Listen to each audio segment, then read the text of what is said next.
1,000 plus faculty, 600 plus PhD, industry-driven skilling. KL, deemed to be university. Hindu సాంప్రదాయానికి ప్రతీక సంక్రాంతి పండుగ. ఈ సంక్రాంతి పండుగ ఏదైతే తిరుపతి పట్టణంలో ఉన్నటువంటి జనసేన పార్టీ కార్యాలయంలో భోగి మంటలు వేసి అంగరంగ వైభవంగా ఒక రకంగా భోగితో సంక్రాంతి వేడుకలను ప్రారంభించారు. ఈ నేపథ్యంలో జిల్లా అధ్యక్షులు హరిప్రసాద్ గారు మనతో పాటు ఉన్నారు. ఆయనతో మాట్లాడుతున్నాం. చెప్పండి, ప్రధానంగా ఈరోజు అంటే ఒక రకంగా రైతులకు అదేవిధంగా మొత్తానికి చూసుకునే హిందూ సాంప్రదాయం గుట్టిపడేలా గ్రామీణ ప్రాంతాల్లో ఈ పండుగను జరుపుకుంటారు. అదేవిధంగా రైతాంగం కూడా ఈ పండుగను జరుపుకునే పరిస్థితి. ఇప్పుడు ప్రస్తుతం ఉన్నటువంటి స్థితిలో రైతాంగం ఎలా ఉండదు?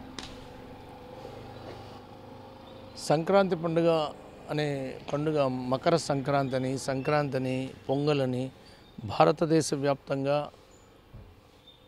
అతిపెద్ద పండుగ సంక్రాంతి పండుగ. ఈ పండుగ పల్లె ప్రాంతాల్లో చాలా అద్భుతంగా రైతులు వాళ్లకు పంట చేతికొచ్చి చేతి నిండా ధనధాన్యాలతో ఉండి బంధుమిత్రులతో ఆనందంగా జరుపుకునే పండుగ సంక్రాంతి పండుగ. రాను రాను క్రమేణా ఈ యొక్క మెకనైజేషన్ అండ్ కాంక్రీట్ జంగిల్ వరల్డ్లో ఈ పండుగ ప్రాముఖ్యత ఇంకా ఉంది. అంటే మన భారతదేశ సంస్కృతి కొన్ని వందల సంవత్సరాలు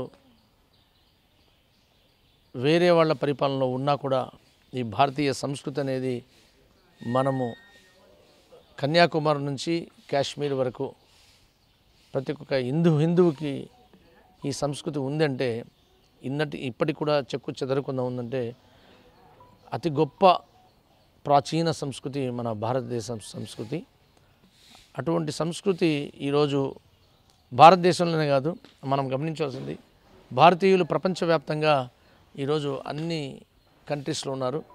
ఈ యొక్క సంక్రాంతి పండుగని పల్లెల్లో జరుపుకునే పండుగని ఈరోజు పల్లెలే కాదు పట్టణాలు, దేశ విదేశాల్లో కూడా భారతీయులందరూ కూడా ఎంతో ఆనందంగా జరుపుకుంటున్న పండుగ. ఖచ్చితంగా ఈ పండుగ రోజులు జనవరి మొదలైన తర్వాత వచ్చే పండుగ ఇది మొట్టమొదటి పండుగ. దీని తర్వాత కూడా అన్ని మంచి రోజులు ఉత్తరాయణం మొదలవుతుందంటారు. కాబట్టి ఈ యొక్క భారతీయులు, తెలుగువారు, ప్రపంచవ్యాప్తంగా ఉన్న ప్రతి ఒక్కరు కూడా సుఖ సంతోషాలతో, ఆయురారోగ్యాలతో, ఆ వెంకటేశ్వర స్వామి ఆశీస్సులతో ఈ సంవత్సరం అంతా ఆనందంగా ఉండాలని కోరుకుంటూ మీ డాక్టర్ పసుపులేటి హరిప్రసాద్, జిల్లా అధ్యక్షుడు, జనసేన, చిత్తూరు జిల్లా. అన్న, రైతాంగం పూర్తి స్థాయిలో ఇబ్బందులు పడుతున్నటువంటి పరిస్థితి. ఒక రకంగా సంక్రాంతి పండుగ అంటే పసిడి పంటలతో అంటే ఒక రకంగా పసిడి పంటలు ధాన్య రాసులతో చూసేటువంటి పరిస్థితి ఉంది. అలాంటి పరిస్థితి ఇప్పుడు ఉందంటారా? అంటే భారతదేశంలో రైతే రాజు, మన వెన్నెముక అనే భారతీయ సంస్కృతిలో మనం గమనించుకుంటే 160% ప్రజలు వ్యవసాయం మీద ఆధారపడి ఉంటారు. భారతీయులంతా కూడా ఈ వ్యవసాయ పంటల మీద ఆధారపడిన వారందరూ కూడా మనము ఈరోజున్న పరిస్థితుల్లో ప్రభుత్వం రైతుకు ఎంత అండగా నిలబడతా ఉంది అనేది చాలా ఇంపార్టెంట్ పాయింట్. ఇంతకుముందు ప్రభుత్వాల్లో రైతుకు సబ్సిడీ విత్తనాలు ఇచ్చేవాళ్ళు, రైతుకు ఎరువులు ఇచ్చేవాళ్ళు సబ్సిడీలో, అలాగే ఉచిత కరెంటు, ఎన్నో సదుపాయాలు ప్రభుత్వం కల్పించేది. కానీ ఇప్పుడున్న ప్రభుత్వంలో, ఎస్పెషలీ ఆంధ్రప్రదేశ్లో ఈ యొక్క వైఎస్ఆర్సీపీ ప్రభుత్వంలో రైతును రాజు చేయడం బదులు రైతును కూలించేశారు, అంటే బిచ్చగాని చేశారు. సంవత్సరానికి 10,000 రూపాయలని కష్టపడి పనిచేసే రైతుని ఒక 10,000 రూపాయల్లో ఏం రైతుకు సరిపోతుంది ఆ కుటుంబానికి అని ఆలోచించకుండా ఈ 10,000 బిచ్చం వేస్తూ రైతుని కూలించేశారు. రైతు రాజన్న ఈ యొక్క వైఎస్ఆర్సీపీ ప్రభుత్వం ఈరోజు రైతును కూలీగా చూడాల్సిన దుస్థితి మన రాష్ట్రంలో ఏర్పడింది. ఖచ్చితంగా రాబో రోజుల్లో ఈ సంవత్సరంలో 2-3 నెలల్లో జనసేన తెలుగుదేశం ప్రభుత్వం రాబోతూ ఉంది. రైతును రాజులాగా మేము ఖచ్చితంగా ఆ స్థాయి రైతు కల్పిస్తాం. ఒక రైతు ఒక ఎకరాలో 50,000 రూపాయలు సంపాదించగలడు వ్యవసాయం చేసి. కానీ 10,000 రూపాయల బిచ్చంతో ఆ రైతును సరిపెడుతున్నారు. ఇది కరెక్ట్ పద్ధతి కాదు.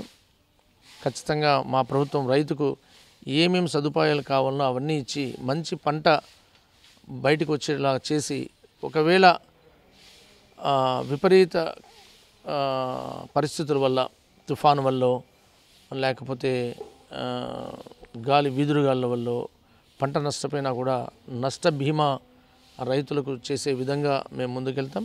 అలాగే రైతు పండించిన తర్వాత చాలామంది రైతులకు గిట్టుబాటు ధరలు రాక రైతులు ఎంతో బాధపడే పరిస్థితి ఉంది.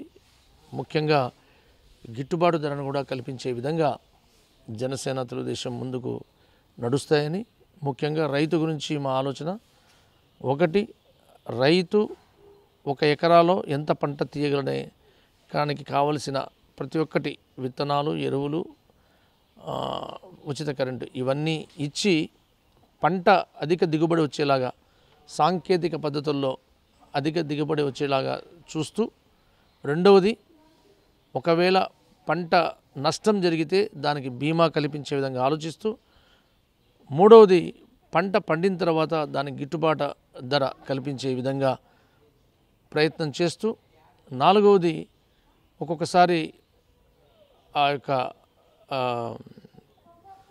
పండించిన పంటకు ధర లేనప్పుడు శీతల గిడ్డంగుల ద్వారా వాటిని నిల్వ చేసి అవసరమైన సమయంలో మంచి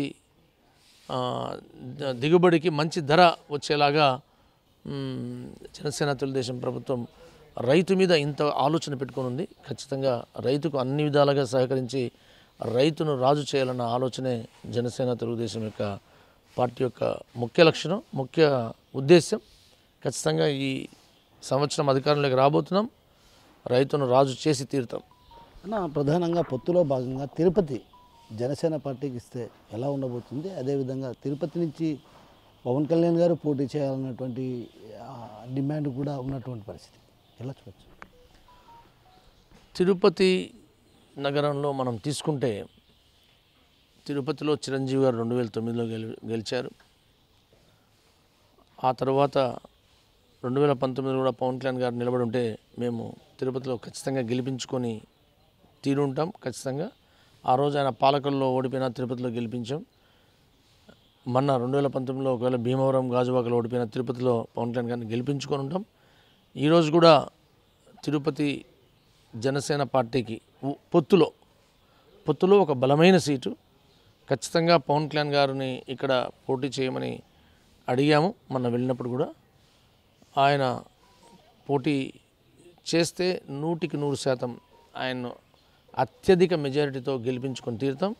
లేదా ఈ సీటును జనసేన తీసుకుంటుంది 100%. పవన్ కళ్యాణ్ గారు నిర్ణయించిన వ్యక్తుల్లో మొన్న పవన్ కళ్యాణ్ కూడా నాతో ఒక 45 నిమిషాలు తిరుపతి సీటు ఎలా ఏంటి అని కూడా మాట్లాడడం జరిగింది. ఆయన ఆదేశాలు ఇస్తే, ఆయన అవకాశం ఇస్తే, ఆయన ఆశీస్సులు ఇస్తే ఖచ్చితంగా తిరుపతి నుంచి నేను పోటీకి సిద్ధంగా ఉన్నాను.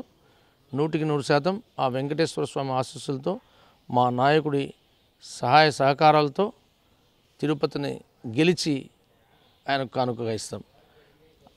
పవన్ కళ్యాణ్ గారు నిలబడితే అత్యధిక మెజారిటీ స్టేట్లో గెలిపించుకుంటాం. ఆయన నాకు అవకాశం ఇస్తే 100% ఈ సీటుని గెలిచి పవన్ కళ్యాణ్ గారికి కానుక ఇస్తాం. Thank you. అయితే రైతును ఓ రకంగా రాష్ట్ర ప్రభుత్వం కూలీగా మార్చేసింది. ఇలాంటి పరిస్థితుల నేపథ్యంలో రాబోయే రోజుల్లో ఏదైతే సార్వత్రిక ఎన్నికల్లో జనసేన టీడీపీ పొత్తుతో ఖచ్చితంగా అధికారంలోకి రానున్నాం, రైతును రాజు చేసి తీరుతాం అన్నటువంటి విషయాన్ని చెప్తున్నారు. మరోవైపు ఏదైతే తిరుపతి నుంచి ప్రధానంగా పవన్ కళ్యాణ్ గారు పోటీ చేస్తారన్నటువంటి భావన ఇక్కడ వ్యక్తం చేస్తున్న పరిస్థితి. ఆ నేపథ్యంలో ఇక్కడి నుంచి పవన్ కళ్యాణ్ గారు పోటీ చేస్తే ఖచ్చితంగా రాష్ట్రంలో ఎక్కడా లేని విధంగా అత్యధిక మెజారిటీతో గెలిపించుంటాం.